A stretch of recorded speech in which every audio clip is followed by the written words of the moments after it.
Last Pint Productions presents the New Way podcast. The New Way contains adult content, including this episode, which features 3 grown men talking about minors. What the fuck? You know, movies about minor characters. Dude, no one calls them that. What did you think no. Oh God, no, I would never. I don't want you to think that. No, I'm not Roy Moore. I am not Roy Moore standing here. Oh, for fuck's sake. Listener discretion is advised. I bet you don't even have a 4th grade reading level. Hemorrhoidal suck navel. Or maybe a 5th grade reading level. Boil dripping, beef fart sniffing, bubble butt. Well, yeah, but you're a little bitch. Sure. I swear you guys rip on me 13 or 14 more times, I'm out of here. Losing his mind. And I'm reaping all the benefits. My credo, where there's struggle, there's life. And I love life. Everybody wants to be naked and famous.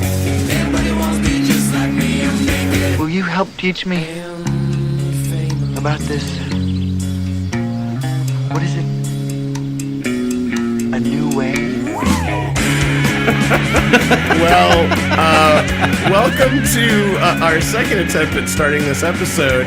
First attempt, we had a little technical difficulty, and this time Nick just goes, I got an email with the subject line, rape photos, from apparently someone you know. I know, I did a project on a winery with grapes, and they needed to replace some shots, but he made a typo with the subject line. But no one expected rape photos to show up in their email box. That is a real unfortunate typo. I mean, I feel like that's par for the course on like CNN updates nowadays with like celebrities. Breaking news: new rape photos emerge in the grape winery shooting. Blah blah blah. Anyway, no, that's a grape escape. Great babe. That was a great joke. Wait, I'll get a little silence so you can edit out this intro. Now go.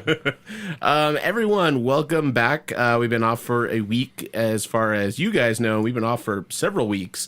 As far as we have been, because we recorded that supersized Halloween podcast that I hope all of you listen to out there. Although we got no emails asking for free things, which we distinctly drunkenly told people just send us an email and get free stuff, but no one took us up on it. You were feeling a little buzz, and you offered like $60 worth of booze. Well, and then I said, wait, is this coming from your pocket, or we were all expecting to chip in? So, one person did send us a voicemail request. Let's play it here.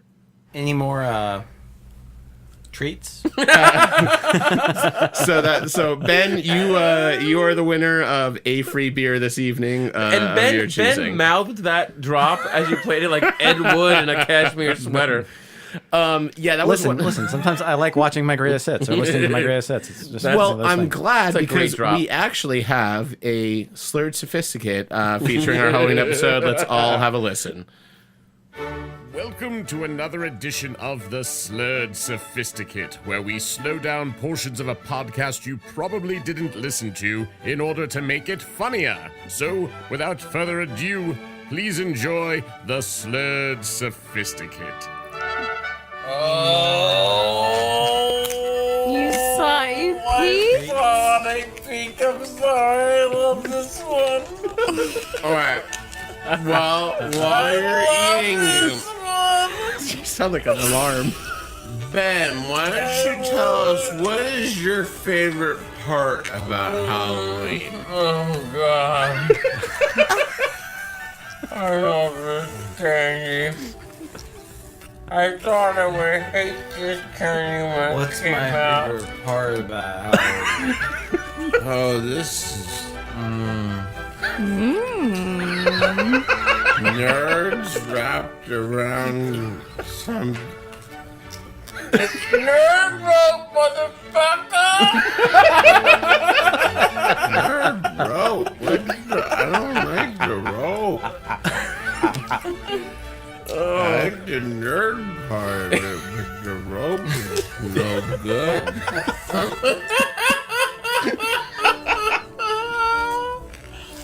Oh, fuck you. The rope is about... No, I don't like that rope thing. this has been another rousing edition of the Slurred Sophisticate. Actually, join us next time for more shenanigans. it was not the Slurred Sophisticate. That was just a recording from your Halloween party. Yeah, that was in real time, actually. The first Slurred Sophisticate. No, I remember the Slurred Sophisticate, but not my Halloween party, so it can't be. Aha! That also has gave us maybe what is my one of my two new favorite drops, but this is the inimitable Nick Santa Croce. It's Nerd Rope, motherfucker! I love Nerd Rope. So I have an assignment for our few fans out there. I want to make It's Nerd Rope, motherfucker! an internet meme. I want this to become a meme. I want it to become Crack Kid. I want it to appear out there. So we will post this MP3 of that clip. I'm gonna make a little animated character. Yeah, Make that a ringtone. Make that a text tone. We want to make this go viral. So any of you out there that are good with the social stuff, let's get this one out. Who wouldn't want to hear that on a more consistent basis? Exactly. So yeah, the Halloween episode preceded a raucous Halloween party that I literally just finished cleaning up yesterday. It was like the first day that my house was clean again. Poor bastard. But more importantly, we had a certain Nick Santa Croce go out on Halloween night, and See, I've been waiting for this since it happened. Since the day after Halloween, when I learned of some certain impropriety or some certain, I've been You waiting could on say that, pins. I guess. I've been waiting on pins and needles for this story about what occurred the night of Halloween, which was a glorious night. Both Matt and Nick came over and trick or treated with my girls. This is Just true. Wholesome family fun. That was great. do you want to hear a soundbite? From No, you? not yet. Not yet. Not yet? You're not ready Listen, for this? Listen, okay, look. I'm not gonna... Look, I figured you'd probably play the video because there's video that exists, so I kind of already resigned myself to it, but I don't get embarrassed very often, but I really don't like... I don't like that this exists. You rickrolled yourself. Well, I don't normally get belligerent and weird, but I got a little belligerent and weird. But when I do it in the Batman costume at propaganda. Matt and I last year we saw you on Halloween, went trick or treating with the girls, and then went to karaoke at propaganda in Lake Worth, and we had a really fun time. Luke came with us, and we didn't really know what to expect, but it's a super divey, smoky bar. People still smoking there, and like it's a big stage, and I remember having a blast. I think we got up on stage a couple times. Yeah, like 2 or 3 times. 2 or 3 times. Well, this time, Matt shows up in full blunt man regalia. I'm in a unitard in the Batman costume. Nancy and Kevin show up. The bulge and all. There was a bulge on display. Nancy and Kevin show up as either Trekkies or actual Trekkies, yes, or actual Star Trek characters, one of the two. Well, because you kept telling Kevin how much he looked like a young Captain Kirk. I had a shot of Honey Jack when I walked in. You're like, isn't it amazing how much he looks like young Captain Kirk? There was a similarity, but when I the next morning in the grim light of day, it wasn't as striking a resemblance. Does Honey Jack taste like Baron Jaeger or something like that? Baron Jaeger? You never heard of Baron Jaeger? Like they replaced the deer with a bear? No. It's actually a real thing. You never heard of Baron Jaeger before? No. Baron Jaeger actually preceded Jägermeister. No. Like Baron Jaeger was like the original Jägermeister, but it's made from honey, and it's like a honey. Like what? Does it just taste like honey? Well, it does part honey and part whiskey. Okay. So honey whiskey. There's a bottle. Nick's bottle is on my bar. You're welcome to try a thimbleful. We should have thought of that beforehand. Taste it. Honey Jack. Honey Jack gets me in trouble. I started off with that, had a couple of beers. I'll be Sounds like a sex move. I'll be your Honey Jack. Yeah. It's good. It's a nice easy shot, and I wanted to catch a little buzz and sing some karaoke in Halloween in a Batman costume. Was that too much to ask for, Ben? I showed up ready for a good time. He took a shot and he screamed, "It's Nerd Rope, motherfucker!" and pointed at his penis, and we were like, "Whoa, that's aggressive." So we get there at like 10:15 after one of the most harrowing ride Worst share, Lyft ride of all time. experiences we've ever Worst had. Lyft of all time. This guy shows up and his area code was 443, which is 666. Maryland. No, it was Maryland. So I started talking to this guy. Where are you from? He's like, Pikesville. I'm like, oh, we're bonding. Then all of a sudden I hear him go, he starts coughing up a lung inside. I go, can you roll the window a little bit? It smells like cigarette smoke. Yeah. It turns out this guy is like, he goes, oh, it's allergies. And no, you don't cough up a lung when it's allergies, man. Like, he's clearly real sick. We roll into Matt's. His GPS takes him all around. We're already kind of afraid. We finally get to propaganda. I sign up almost immediately, and I'm torn between whether I'm going to do Forgot About Dre, but replace Dre with Wayne and slip in Batman lyrics. Yeah. Which I never. You kept like slurring what you wanted to do with Dre, and I didn't understand it. Because you're like, I'm gonna do Forgot About Dre, but I'm gonna strip it. And I was like, you go ahead and do whatever lyrics you want, buddy. Forgot About Wayne. Mad at me because I could finally afford to provide Robin with groceries. Stuff like that. But that would I'm only, glad you didn't go with that. Well, that would only work in the beginning of the night. And as the story progresses, I decided, you know what, I'm going to go with Rick Astley, Never Gonna Give You Up. And my whole bit is when he calls me up, and it'll probably be about half an hour or so, because we just got there, and, people are filing in. I'll go, who's ready for some Slayer? And then just go into Rick Astley. That'll be my dumb little bit, okay? But crowd pleaser. Preps this, several times in the crowd, getting ready, working himself up for it. So wait. The karaoke MC is way drunker than I am. And at one point, remember don't nod your head, no. We're standing at the bar, and at one point, he came over, gave up, trying to get the bartender's attention after like 15 seconds, leans over, grabs a handle of vodka, pours it into his cup, and walks back to his post. He was legitimately sauced. We're waiting. He's I calling didn't have up a his problem friends. with it being drunk. I had a problem with other stuff, but He was that didn't bother me. unprofessional. It's super It's unprofessional. karaoke. It's Halloween night. Your job is to be the karaoke MC. Well, now he's calling up his friends 2, 3, 4, 5 times. Before we know it, it's 1:30 at night, and no one has been called up. Matt, meanwhile, has won the costume contest. That's right, bitches. He won first place. I did. Do they call up the person who wins?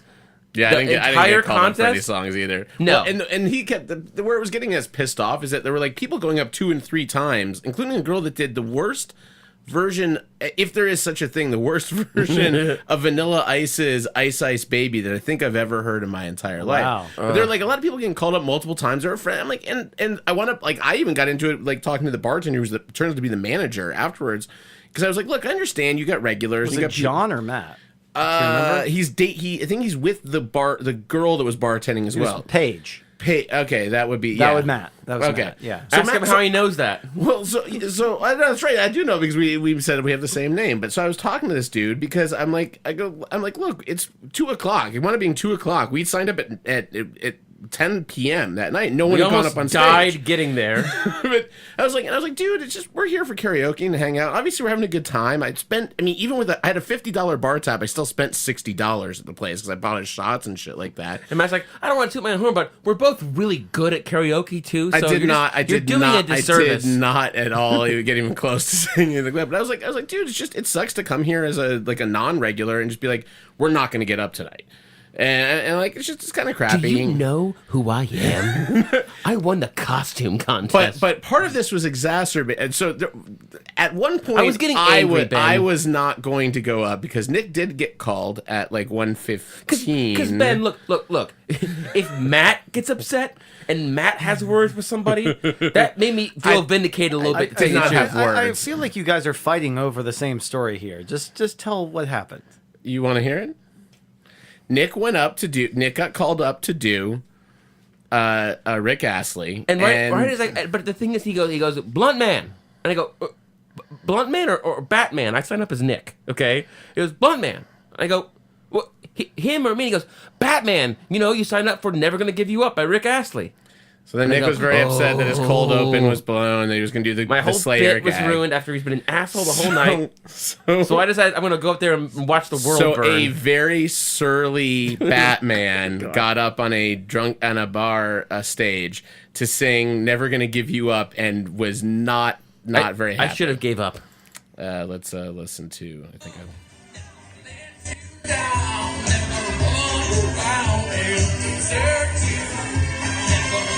with the beer in hand. Sloppy.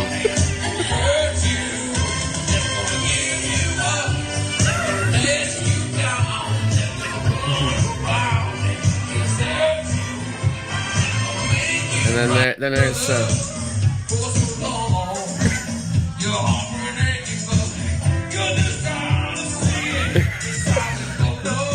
at this point, I was like, you know what? Fuck it. Fuck it. starts ad-libbing.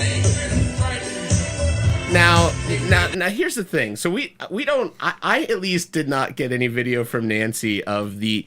So those parts were just kind of okay. Somebody's up on as Batman on stage. But you cut it off when I start like making creepy eye contact with random people in the crowd talking about the. No. See those parts weren't bad either. But you got into it with the guy running the karaoke. There were words exchanged at like several points of argue, and like all the while Rick Astley is going in the background and Nick's in his Batman suit like, we could have called it early, and you know for so long, but you could have gotten this up here, but okay, any other guy.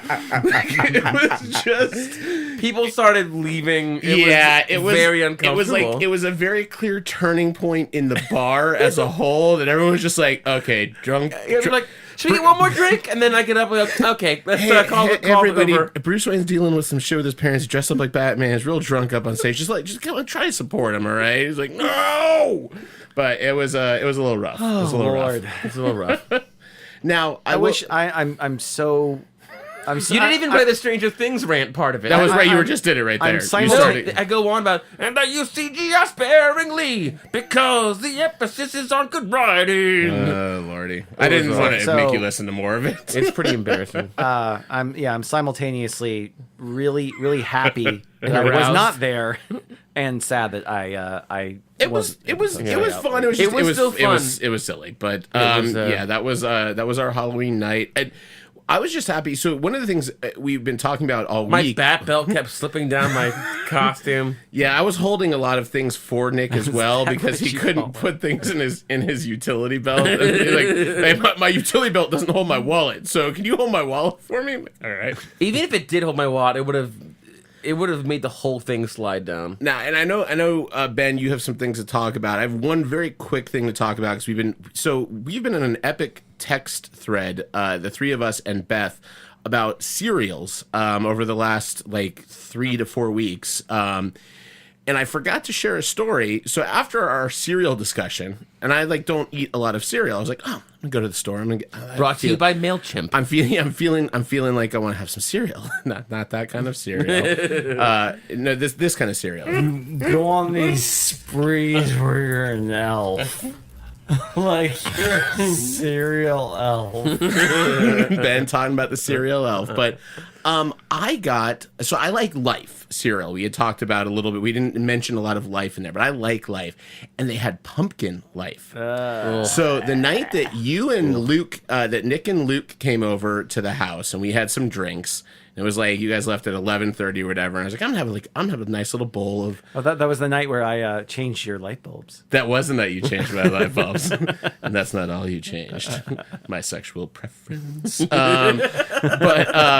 So his one sexual preference. Yeah, well, it was a good thing that you weren't my lover that night because one bowl of pumpkin Life. I was reaching up there to change the bulb, and he saw my ass. He was like, I am no longer an ass man.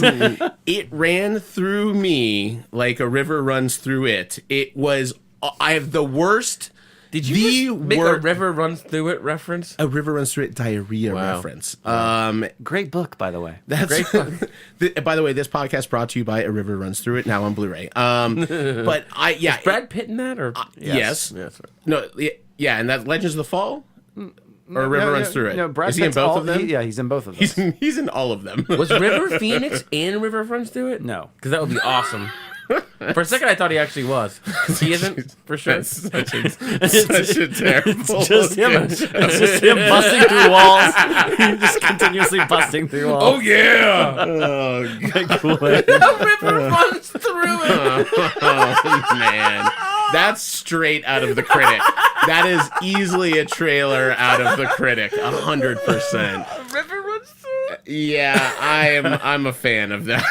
That's really good. But anyway, anyone out there, I will tell you right now, do not fucking ever get Pumpkin Life unless you want the worst diarrhea of your entire life. It's just awful. Awful, awful, awful diet. When you think Pumpkin Life, think diarrhea. So when you're cheers. climbing up a ladder. and pumpkin lives are all that matters, not pumpkin life. All right, Benny, what do you want to talk about tonight? No, I thought we were going to talk about our Let's subject. keep talking about diarrhea. That would be great. I did actually give diarrhea to one of my minor characters on here now. Go on. Wow. Well, so, I forget was it you that posited the initial idea for the story about? I think it was Matt that initially had the idea. Well, Nick and I talked about so I want to make sure you didn't choose the one that we initially talked about, did you, Nick? I don't want to blow yours is not from a movie about the 80s. No. Okay. No. So, if any of you out there have seen The Wedding Singer, an Adam Sandler movie, there's a very, very small, tiny part played by John Lovitz where he's a rival wedding singer. And he's just terrible. But then he has his final bit on it is he has this line where he's like, he's losing his mind and I'm reaping all the benefits. And then he just slowly fades in the background, and it's He's such the a rival weird wedding singer to Adam Sandler. Yeah, it's like such a weird little thing, and Nick and I are like, what is that guy's story around that movie? What if the movie was The Wedding Singer, but it was about John Lovett's character, and how does his movie intersect with the one that we know that we're familiar with? Sure, and so I like that idea of thinking about okay, what world exists in these other characters? What you would call the secondary or tertiary characters? Sure, the ones that are there, and actually in a lot of cases I think make the movie. But so the thing that I thought was really interesting because we were thinking, okay, what character exists in a movie, an existing property, something that we've seen, that we would want to base a movie around. Sure. And what would that movie be? What would that story be like? Philip Seymour Hoffman's Mattress Man. Which there you go. The movie called That's one. That. But which I think is a really interesting topic. But I think the thing that I found really fascinating when I started to actually think about the topic and delve into it a little bit is that the best supporting characters that I could think of don't warrant having a movie made about or around them. Does that make sense? Okay, so They've served their purpose. they serve their purpose. So for example, so let me think about. They don't deserve a feature film. No, it's not about. No, they absolutely may deserve a feature film, but It it's would be too much. But that would discredit the original film in my head because I started thinking about these Well, original it's almost things. anything. Because original films are real sacred. No. But you understand what I'm saying is okay, for example, you looked past at the last 10 years, what's one of the best supporting or most famous supporting performances of all time? Heath Ledger is the Joker in The Dark Knight, right? Now, if you did anything that explained anything of that guy's backstory, it completely kind of ruins the mystery. You see what I'm saying? That bothers. That's a major. Yeah, and he's that bothered me as well. Oscar-winning- So I kind of curious to see where everyone landed. Because supporting background actor. character. Supporting actor. I was definitely Supporting actor. But we said minor character, not a. I never expected this to be anyone really. Almost. I mean, yeah, maybe there might be a few that are named above the if credits. you can get nominated for an Oscar for it, you're not unless you're Judi I Dench. completely disagree with that because I mean the thing He's is not a minor Do character. you really want to be the guy He's in the goddamn Groundhog Joker. Day who's like, who is it? You mean Michael Shannon and Groundhog Day? Yes, exactly. Yes, That's I the want point. to. Yes, that was that's the the idea. point. I Yes, want a that's the minor. idea. So what's funny is you went one direction. Part of why I got so caught up on mine and had trouble is I was trying to find Lovitz, right? I was trying to find somebody so minor, but made just enough of an impact that I'm like, I want to know that guy's story outside of it. But I think I'll put it this way: that was the movie should be able to just exist without this character, right? Like that was kind of the idea that that's a minor character. I mean, that's not a supporting. I mean, the Dark Knight, Heath Ledger is the movie. Joe Flaherty's character heckling Happy Gilmore in the crowd. Yes, solo film. Or even, I mean, and I was looking at basically, but what's the point of us arguing or even positing a story that has no impact on the original film at all? I mean, like, it's just somebody who's in the background. It's just somebody who has absolutely zero influence on that movie. No, I don't think at all? it should be. It doesn't necessarily. Our original sentiment was there are lots of movies where there's not even a supporting this was never character. Explained. All you said was you I said minor character. Well, what's the? And you picked the Joker. I mean, the Joker's not. I didn't pick the Joker. Academy Award winner. Sake. No. I was trying to come to it. So Ben. And by the way, that's way over the top. I would never pick that character because he is a lead in that. Yeah, movie. Ben. Boba Fett, not Darth Vader. Like Darth Vader's a minor character in Star Wars. I understand, a supporting character. I understand what you're saying. Okay, yeah. But what I'm saying is and that Boba Fett is a huge part of the culture, but he says like what 4 lines. Yeah, he's got nothing to his character. He's got no until you get to the he's no good lines. to me dead. It's like this one full line. I like the idea of someone that is noticeable in the movie. Because you were saying it. You're saying if they're too integral to it, then it doesn't make. So I don't know if anyone chose this one, so I apologize. But like a famous one that they are making a movie around is the Jesus from The Big Lebowski. Right, that's a that good falls example. Perfectly into it. That's a memorable. Everyone knows the Jesus. You can take him out of that movie, and the movie still functions 100%. But there is an interesting story behind this character. And I'll say the one that I was going to go with that I didn't was the doctor from Minority Report. Yeah, that's a very funny one actually. But see that's okay. So we're on the same page here. I was using like the Heath Ledger in The Dark Knight as an example. Yeah. Like that's way over the top. But what I'm saying is like there are certain characters that it's like I love them in supporting roles. Like I love James Caan in The Godfather. I don't want to make a fucking movie about him. Sure. I love but it's up to you to decide you want to make the movie. No, but the ones that are super integral to the plot, I found I was just like, well, I don't want to learn too much about them because anytime you have a character in my mind that was really cool or sort of kind of shrouded in mystery, I didn't want to learn more about him because I was just like, well, that kind of discredits the original movie. Like it well, you aren't thinking like a Hollywood executive, Ben. No, I mean that's whatever your criteria is fine. I disagree. I kind of disagree with that a little bit. Is that I want it can be a good example both. of that recently is picking up huge steam on social media, and from what we've seen, that can fucking drive a green light. People are saying from Thor Ragnarok they want a Korg movie. Fans want a Korg movie, and it's been steadily picking up steam. It doesn't make any sense though. Like I mean, it makes sense of wanting. Okay, well, so here's actually a good seg.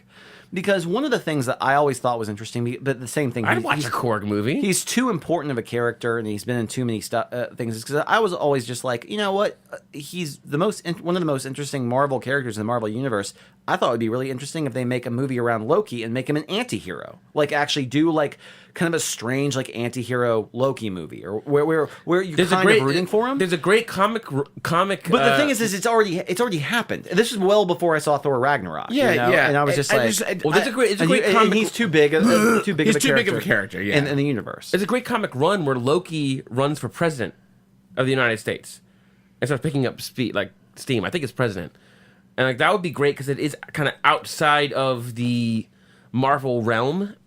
I think let's just get into what are the choices on there because I'm kind of curious to see where you're. Yeah, I mean he's a major character. Right, he is. He's too big of a character. Yeah, and that's the thing. It's like now they've done so much with his I think arc. they can be interesting, but I think they have to have enough mystery around them that making a movie makes sense to shed light on things. So one of the reasons why I didn't go with the doctor from Minority Report is they tell his whole backstory in his 6-minute scene that he was a surgeon, a plastic surgeon that used to light people on fire and then remake them as part of his surgery, and he goes to jail and then he gets new light. Like everything's kind of laid out. I could have built a weird, a Cronenberg movie around him if I wanted to, but I'm like, too much of him is known. This to me was, let's make a movie about someone that you don't know at all the pieces right. to put together to make a movie. And I that's exactly what I did. I'm just. What decade? Why are you so upset? Let's relax, man. Do it. Let's share it. You want me to go first? Yeah. Okay. Well, first I will give credit where credit's due, because the initial idea, because I was spitballing with my wife, with Beth Wilson, famous from this podcast and many other, for being an awesome human being. Elizabeth Fincannon Wilson. The EFW, as she's known on our message boards. You're the one that's gonna have to answer to her. But anyways, no, because we were talking about it, and it's Horace. Nice. Oh man. Too much backstory there already. Yeah, this is true. So I was kind of explaining the concept, and we were kind of talking about it because I threw out a couple of characters, including one that I'll mention at the end, which I think you guys will really love. But Darth Vader. Because the ones I was thinking about qualify by your criteria. Okay. They are smaller characters because you want to be able to build a story around them. You can't build. They can't be too big. Yeah, you can't build a story around somebody who you already know everything about. Sure. And so I was agreeing with that. But that's the thing is like, it's so hard to make your mark in a movie when you're going to have such a minor role. Or be on screen for such a little amount of time and make your mark of saying, I think that these guys are interesting, or this person or this girl is interesting enough to make a movie around, without being so integral to the movie that it would be a detriment to that movie if you learned more about them. Sure. So that's the that was your criteria. That's the dichotomy there that I was kind of playing with. So I was trying to find something right in the middle.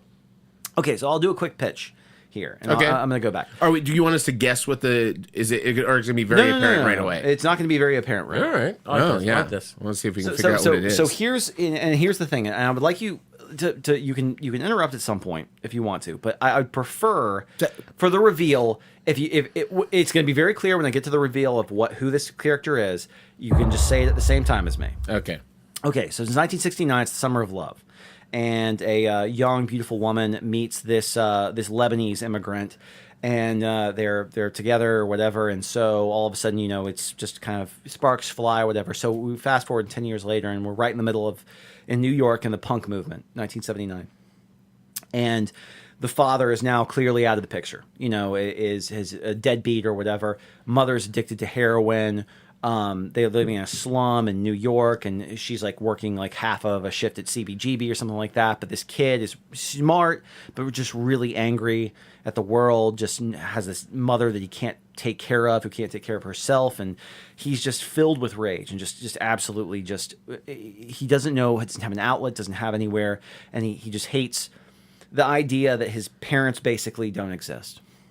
And so finally his mom gets arrested, and he gets put in juvenile detention. This is, and has to stay there for a year, and is beat and bullied, and just is made fun of because of the way that he looks, because of the color of his skin, because of how, he's got kind of this punk kind of thing going on, and so finally he's locked up one night in his room, and he just says, he's like, I don't need anybody. I don't need my parents. I'm going to go off on my own, and basically, in a very kind of swift, move of action, tries to break away from this juvenile facility and free himself, and gets to the roof, basically, and falls. Well, there could be a huge thing here, whether it's the fight or whether it's him actually actively just saying, I'm not, I'm ready to be done with my life right now. And jumps off the side, but doesn't land. Doesn't hit anything. And he wakes up, and he's in a very strange place, and all of a sudden he has a knife to his neck. And he looks around, and he's in this very bright, very green, very incredible place where he doesn't know. And the person says, "What's your name, boy?" What's his name? I have no idea. And he says, "Rufio."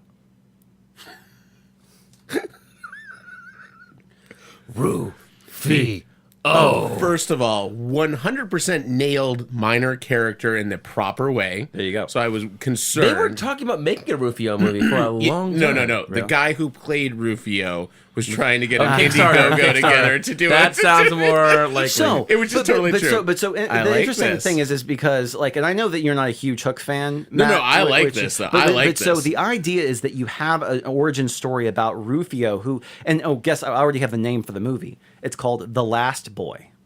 because he's the oldest. He shouldn't be in Neverland. He kind of ends up there on this very strange. It's all of his kind of misplaced rage kind of lands him in this magical place, and so he's the one who actually initially gets recruited by the pirates to get to drive the Lost Boys out, and then through this kind of trials and tribulations and learning who he is or whatever, and kind of learning his own thing.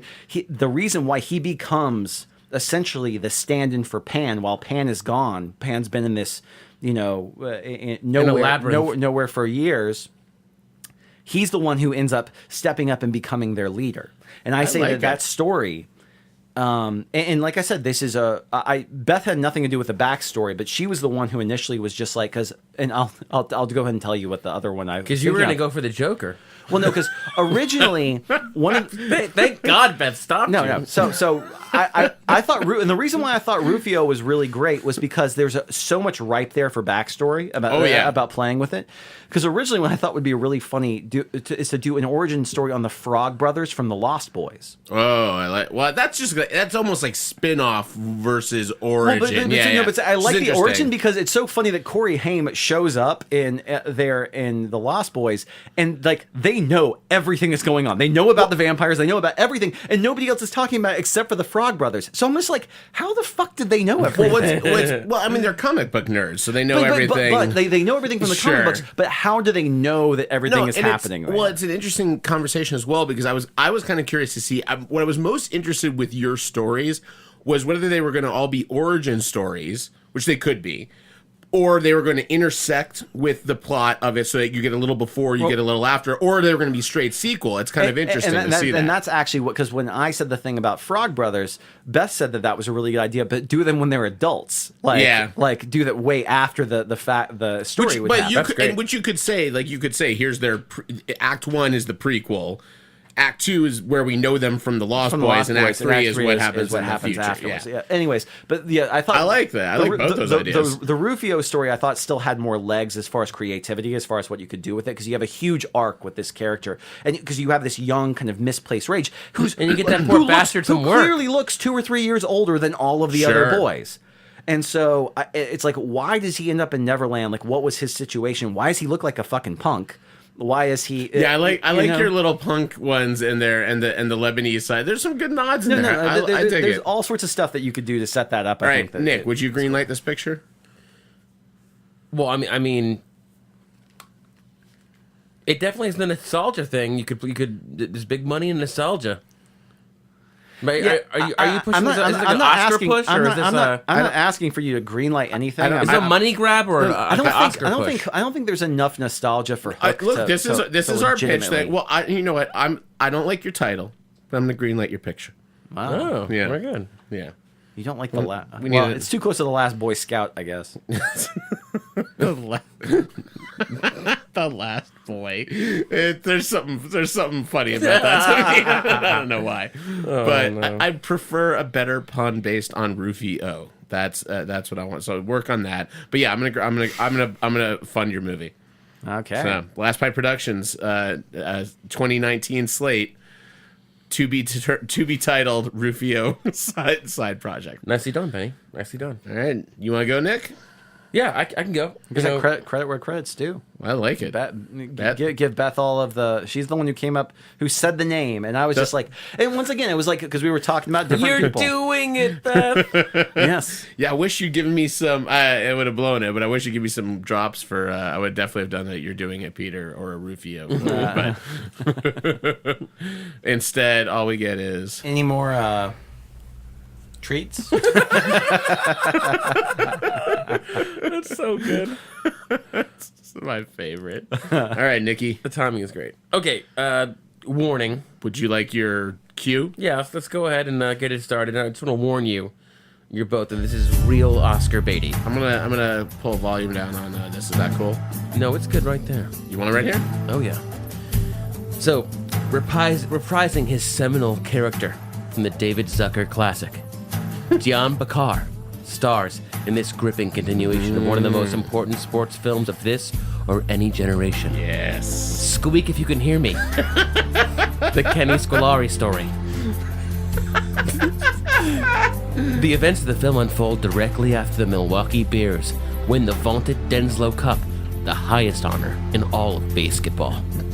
Kenny Squeak Scolari, an often maligned member of the team, uses a rousing halftime speech to reunite embattled teammates Doug Reamer and Coop Cooper, leading to a decisive victory over the Dallas Felons in the bottom of the ninth.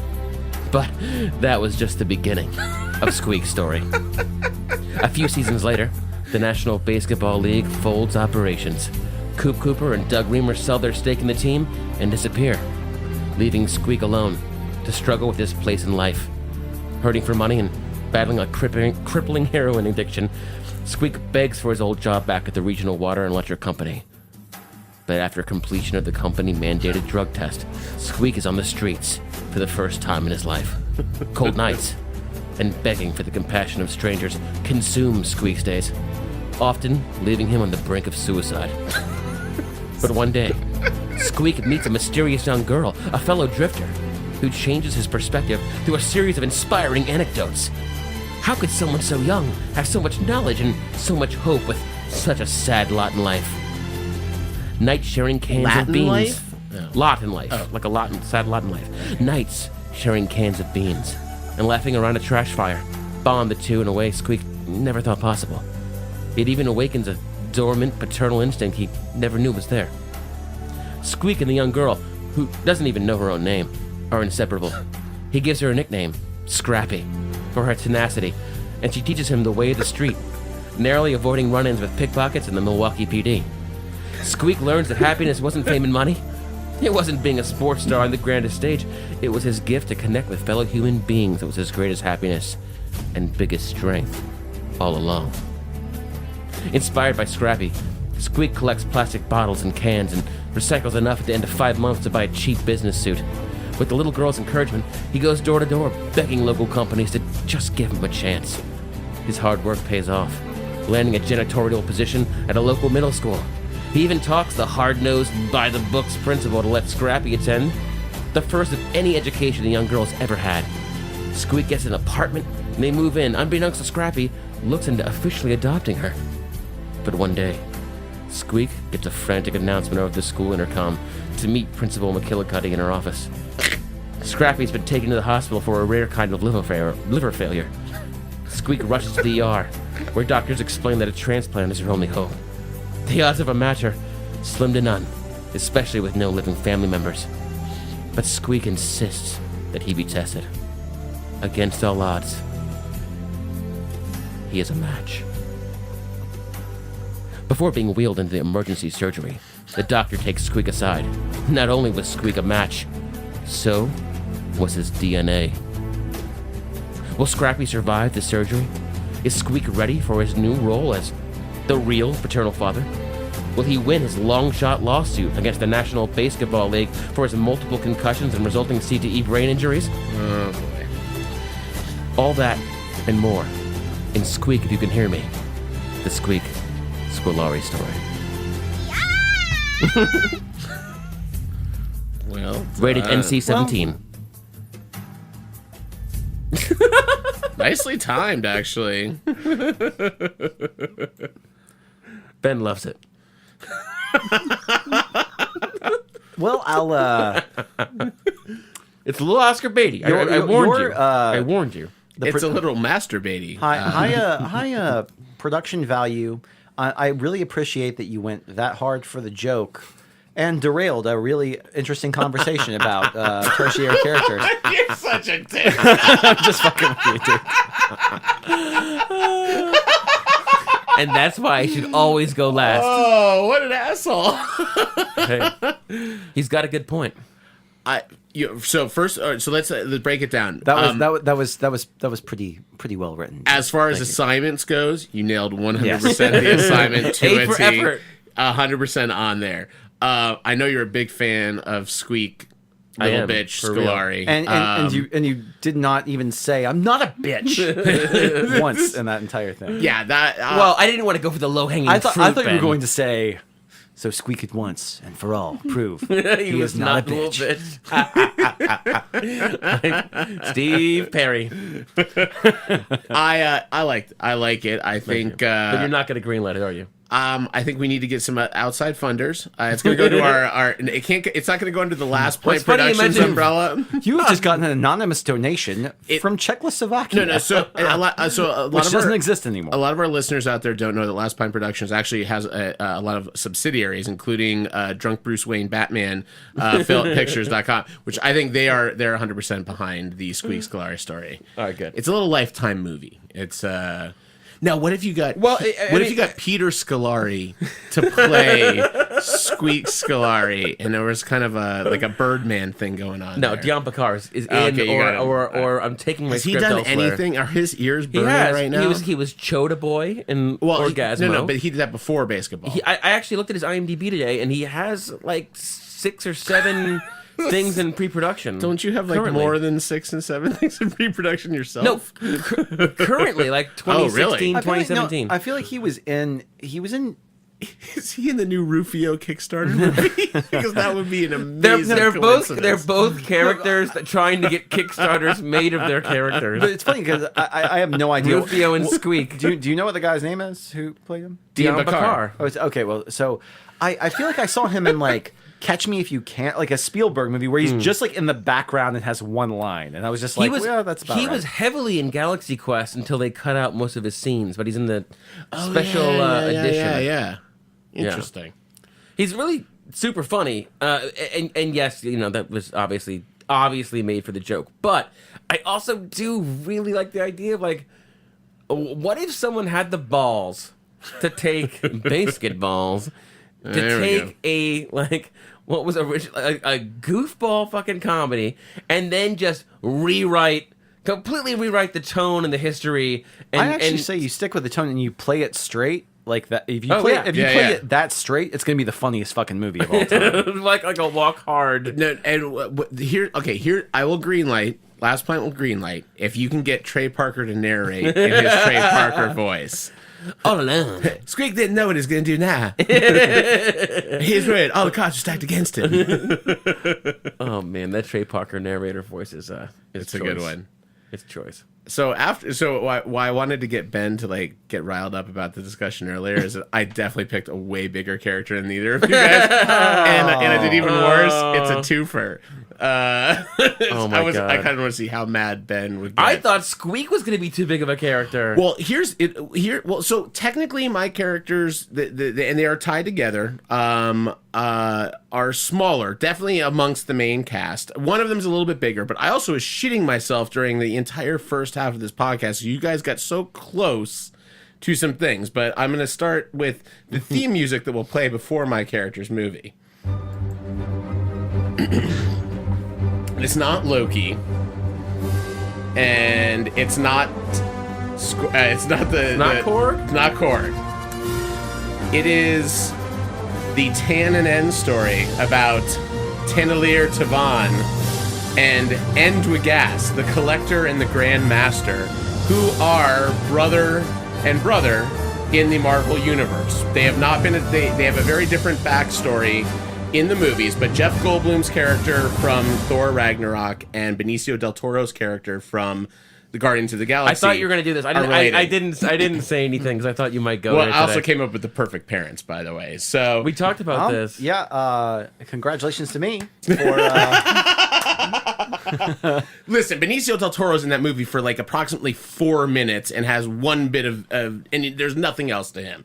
Grandmaster Flash is a little bit Grandmaster Flash. I call him Grandmaster Flash because it's funnier. But anyway, Well, that's debatable. So I called them Tan and N. It's the Tan and N story, and it definitely I came intersects. up with the father, though. I came up with a great father. No, I didn't like your father. I like my father better. You liked my father. I wasn't a big fan of you. Well, let's You let wanted the Ben father to be decide. Gary Busey. No, that's not what I went with. Like, Who would you go with?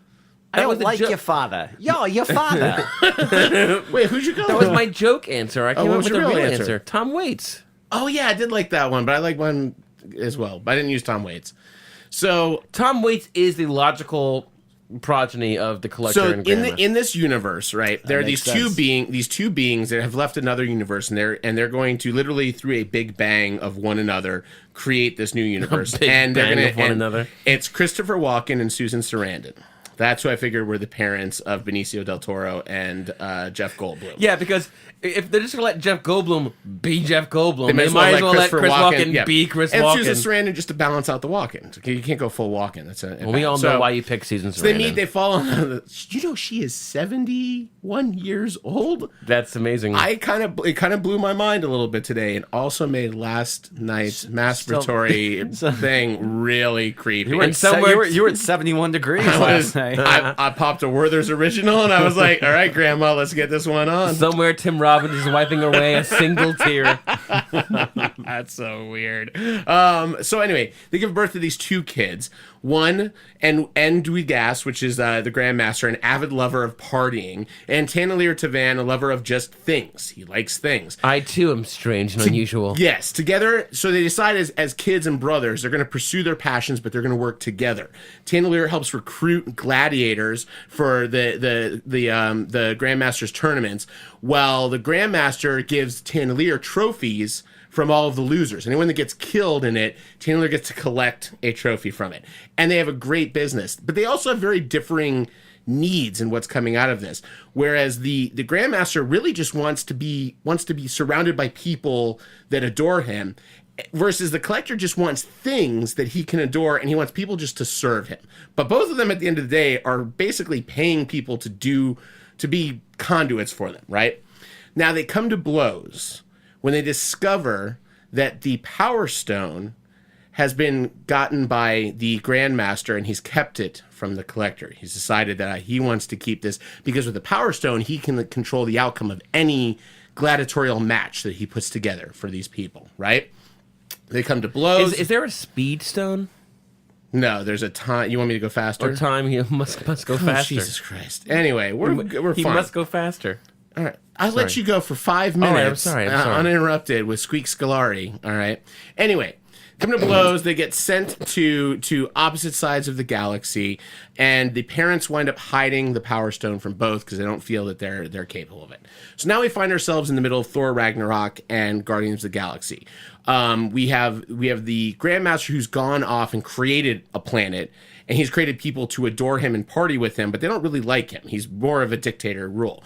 Versus you've got the Collector who goes off to this celestial head, which I've decided is actually his father, Christopher Walken, as a deceased celestial being, but he can still communicate with them because he's on Nowhere, right? So we have Nowhere and Sakaar, and we have the events of both of these movies. Spoiler alert, if you've not seen Guardians of the Galaxy or Thor Ragnarok, in Thor, the Grandmaster loses his prized fighters, Thor and the Hulk, who escape from his planet. And in Guardians of the Galaxy, the Collector loses the Power Stone, which is brought to him. He's gone off to collect everything. Call it the Infinity Stone. It's an infinity. There are several Infinity Stones. You But uncultured swine. But see, that's Can you name them? Yes, the mind, the Power, space, mind, the reality. soul, the time, the reality. Yeah, I think they've got all of them there. Yeah. But what are they actually called? We just said them all. That's not the name. No, they're called. There's the Power, mind, the ether. time. No, I'm saying. The ether is the. What's the I was the joking. Tesseract. I was joking. Jesus Yes, Christ. I was joking with you, dude. Oh, Come on, Lord it's Almighty. okay. Anyway, well, the whole idea. You're making fun of me. Come on, you're the whole idea all is that butthurt over here. So the Collector has collected all of these things in the universe, but the thing he really wants is that fucking Power Stone, the one that he loved, the one thing that got away from him as a child. So at the end of both of the movies, both of these characters have been essentially defeated. The Collector his place has been blown up. He's lost the stone, the Power Stone that he had, and he let that dog lick him like that. That's right. The people had revolted against the Grandmaster. Howard Beck was just hanging out. So the Grandmaster says, "You know what? I'm going to go and talk to my brother." And this is where we begin the third act of my movie. So we've had our build up. And the third act of my movie is that the Grandmaster goes to the Collector and he says, "Hey, I know you've lost some things. I want revenge on Thor and the Hulk and these other Asgardians, which I just learned about these people on my silly little planet. And just so you know, Mom has had the Power Stone, has had the Soul Gem, the one that has not been revealed in the Marvel Universe. She's had it the whole time. Yeah, she has some soul I'm gonna gems, get that all right. for you, right?" So they head to where the mom has been hiding out, which of course, because our budget is not that great, they got to go to Earth, which is where Susan Sarandon has been hiding out with it. They go and Does Kat Denning show up now? Sure. I could have written a whole movie about Kat Dennings, but it would have just involved a lot of porno music and been really, really awful. But so they go to Earth and they retrieve the stone from Susan Sarandon, and then that's when they decide, you know what? The Tannelier has been studying these stones. He knows the history of it. They together, let's go for the stones. And so at the end of the movie, they begin making their way towards Doctor Strange's lair, where the time stone awaits. And that is the end of their movie. Okay. All right. Yeah. So that was my... And I mean, Look if at you adding to the rich tapestry that is the Marvel universe. I'm going to keep talking until Ben... I win. Well, I mean, here's... I'm just joking. Go ahead.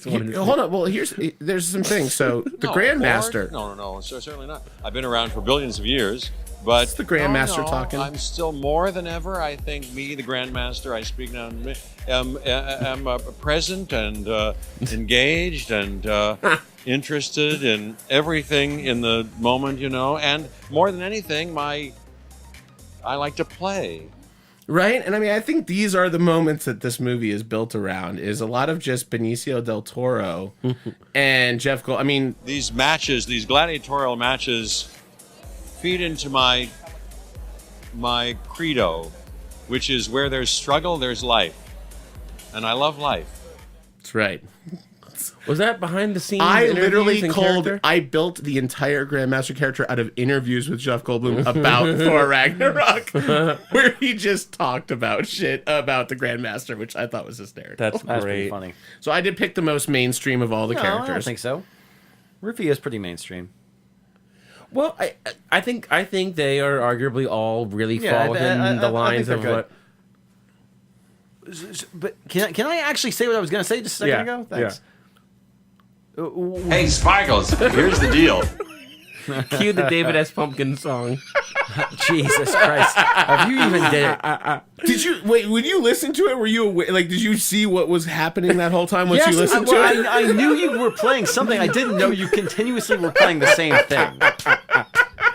I lost it when I listened to that episode. I knew what was going on. I knew that something was playing in the headphones. I was just like, I know you guys aren't listening to me, but whatever. And that's why everybody was laughing. Oh, I'm sorry. Go. So funny. Anyways, what I was gonna say is the one thing I do like about yours is you have the fun convention where you can play like Back to the Future 2 and 3 to an extent where you can see the action taking place from a different perspective. You know what I'm saying? Where it's like, oh, we've already seen this before, but you can show it in very briefly in kind of a weird way. Well, there was a thing that so the Grandmaster says it, and as I was kind of reading up to it, but he says this line. Time works real different around these parts. On any other world, I'd be like millions of years old. But here So they're both ancients, right? They've been around for. So I'm like, you can build out your first act of this movie of all of their I figured the Grandmaster's just going and opening up nightclubs like over and over again until he's like, fuck it, I'm gonna build my own planet. Like I don't like this shit. Honestly, though, that was my favorite line in the movie. He's like, but here I'm and it just stops. And it just does a Goldblum look around the room. He goes, so anyway. And then, like after a nice 10-second pause, just goes, so anyway. You guys have any more? There's no treats. You did have a Goldblum Any pause. more treats? No. If you paid off the line quicker than Jeff Goldblum did. Because Jeff Goldblum doesn't pay off the line. He doesn't. That's the best part. And he goes, cut the clip off. But around here, I'm. And then just disco music That's playing. why I in the wanted background. to just like, do that for Ben's quote now. So anyway, right off right at treats. You got any more? So, my name is Horace. What did you want more of? No, you guys want some cookies? I really like that one actually a lot. It's kind of because it plays with a big universe that's already established. You have characters who are minor characters within that universe, but you can play within the constraints of everything else that's going on around them. Who directs that movie? Ooh, that's a good one. I know who I think I would. Oh yeah, who do you want to direct your movies? That's a good idea. That's a really good idea, actually. Do you have anybody in mind specifically? Because I have one in mind, maybe for mine. For yours. Catherine Bigelow. I'm serious. Such a strange choice. That is my choice. I'm serious.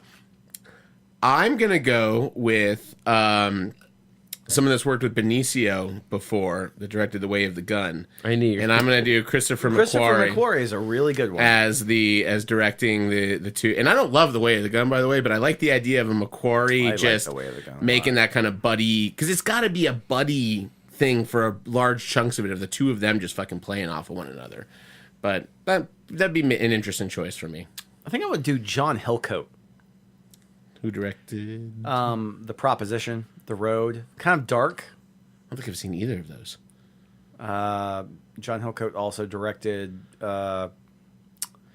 Space Jam? I don't know. Chris Columbus is the obvious answer. don't. No. Everyone always hates on Chris Columbus. It's perfect for it. He really is, though. He was the perfect person to direct that crappy musical Rent. The one thing I would say about my Rufio movie is I obviously have it in my head a lot darker as being, but I know that they've tried to do that with Pan recently and like make the dark or not even darker, but more just like kind of like the weird. What about the guy that directed Midnight Special? What's that director's name? It did Nichols. Nichols. About Nichols directing a Rufio pick. He's good with kids. Yeah, that's a pretty good one. The only thing is, like, the one part of any movie that he's done, which is Midnight Special, which involves, like, special effects or something otherworldly, is the worst thing that he's done in any movie to date. And so I would be a little hesitant on that. You could argue that for Ryan Johnson, too, but... What about Terry Gilliam for Collector and Grandmaster? Honestly, I mean, anybody with it's just going to be someone that can bring out the right amount of weirdness for Del Toro and... I got it. Terry Gilliam does what was Chris Tucker's character in Fifth Element? Ruby. Ruby Rod is a great, great idea for a one to do on. That's a great one. The only thing about it is like Ruby Rod. A movie around Ruby Rod's gonna get really well. But then you would say that about what was the movie that Louis C.K. actually directed and got kicked off of? I Love You, Daddy. What was it? Where the main character. Oh, Pootie Tang. Pootie Tang. Oh, God. But it's like, because then it's just like you have one character that sounds the same. No. You got it. I want to see what I want Ruby Rod done like the James Brown biopic, where he starts off not in. He hasn't become Ruby Rod yet. He's just this quiet, mild mannered guy. Slums of outer space, and he works his way up. Oh, and Chris Tucker plays his dad. And we see where Ruby Rod came from. We get Chris Tucker back out there and we get it directed by the only guy that casting Chris Tucker anymore, which is Brett Ratner. No, God no, the director of The Fighter and I Heart Huckabees. Oh, David O. Russell. David O. Russell. God. Yeah, David O. Russell. David O. Russell directed his day of reckoning Ruby is coming. Rod. David O. Russell's a really good director, but his day of reckoning is coming. He's on the list. That guy's a dick. Yeah, but he's gonna direct the shit out of that Ruby Rod movie. He's gonna put Chris Tucker back on the map. Andy Samberg could be in it too. He could be Ruby Hot Rod. Hey, actually, you know what? You just saying that Andy Samberg, Nick, you're just killing me tonight. I will completely I will change my decision. Actually, on my director, I will say Jorma Takomi. Ooh, for yours? Yeah. Yeah, I'd see him more for the space one than you need a good kid. You need someone that directs a kid for yours. I like Jorma David Takomi's Wayne. sensibilities. What about the guys that did Spider-Man: Homecoming and did Cop Car? They'd make a good Rufio movie. Yeah, they could. It would be a little darker. I say give David Wayne his first serious role. Well, we know that Trey Parker's directing the Squeak Scolari story. Catherine Bigelow. I picked my answer. Fucking Catherine Bigelow. I spent a lot of time on this. I know who I want to direct my Squeak Scolari biopic, all right? That's very Bigelow of you. Fuck off. Catherine Bigelow had everything going for her. I'm sorry. And then she made the fatal mistake of taking over the Squeak Scolari It's not some bullshit Marvel movie, all right? That's just trying to get some Oscar buzz. Fuck you. Oscar-winning documentary right there. The making of the Squeak Scolari. Trying to get down a fucking statue, all right? Best supporting actor Goldblum, best supporting actor Benicio del Toro, best supporting actor Christopher Walken, all in the same, all from the same movie, and they're all gonna get him and go. There are gonna be so many pauses, and whoever wins that speech is just gonna be. I don't know what it is. I do think it's pretty funny that apparently, like, Taika Waititi was just like, "Oh no, you don't even really have to read the script, Jeff. Like, here's what's happening here, and just do you." Yeah. That took me out of it a little bit. And speaking of the character that you were saying you want to do, I didn't realize that Taika Waititi did the Yeah, he's the voice. Oh, And Cook. I'm Cook. How's it going? It's like the same character We've as been rebels ourselves. Oh, Meek, you're alive. I've been carrying you around this whole time. Oh shit! Oh, all the Guardians are dead. Oh no! Wait, I'm gonna catch this one. Oh, Nope. no, I didn't. You killed the collector. His head. You broke the collector's head off. That is a serious omen. That's how Last Pint Productions says we are not greenlighting your collector picture by decapitating my collector Funko. Look, you're holding Benicio del Toro's head in your hand. Oh, God Almighty! This is getting Shakespearean up in here. I'll tell you who wins Best Actor for this performance. It's me for not crying at the death of the collector right now. Well, for those Keep of it you playing at strong. home, this is the 10th straight episode we've knocked over our shelf of Funko. Now the collector just looks like sad collector. He's just looking down. He's like, It's because everyone that was around him is dead. it's him at the end of Guardians. He fell behind the fucking bookshelf. God damn it. Well, now I know where Luna gets it. Oh my God. You just fixed him 2 seconds ago. He fell behind the goddamn bookshelf. Listen, Any more treats? Just tricks, Ben. Just tricks on there. Do you have any rope over there? You could tie the Nerd rope, motherfucker! Well done, Nick. All right. Well, while Ben get that drop. Because I can't look at Ben's ass crack this entire time. I'm going to call this podcast. It's like staring into the sun. We call it at 9:40 p.m. Eastern Standard Time. You got any more crack? In all fairness to Nick and Ben, I have built a room of booby-trapped items on it. To be fair, Groot landed on his feet. So that's got to tell you something. There's a lot On of his Groots roots, up there Ben. in his Groots. We thank you guys so much for listening to maybe one of the stranger podcasts we've done. Oddly enough, we've done some messed up ones. But Emotions were all over the place tonight. We ran high. Well, and hopefully we'll get a couple more. We'll get one recorded for you before Thanksgiving time. But we want to wish all of our fans out there a very happy Thanksgiving, which is coming up in like a week and a half or 2 weeks. 2 weeks from today. Yeah, it came a little fast this year. Yeah, That wasn't supposed to be a joke. I actually meant it that way. That's how Ben comes a little fast. It's just a lot of like. I mean, we've heard him pee, so we know that this is what it must clearly sound like. Yeah.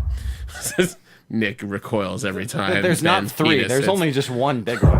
It's like the DeLorean breaking the sound barrier. It's just the three, like boom, boom, boom. Anyway, thank you guys so much for listening, and we'll be back in a week or two or so with another podcast, and then we get close to Christmas, guys. Are you guys thinking about your Christmas podcast? Oh yeah, ideas? I'm already thinking about it. Have you been naughty or I nice? was thinking about the Christmas podcast ideas. And I will say I may be taking a smaller version of this setup out to Texas in December and maybe getting a little hoot. A little hoot nanny. A little hoot action going for us. So I'm going to be working on that. Thanks so much for listening. I'm Matt. I'm Ben. And we are, and we're just continually asking everyone out there. Any more treats? Thanks for listening. Peace and goodbye.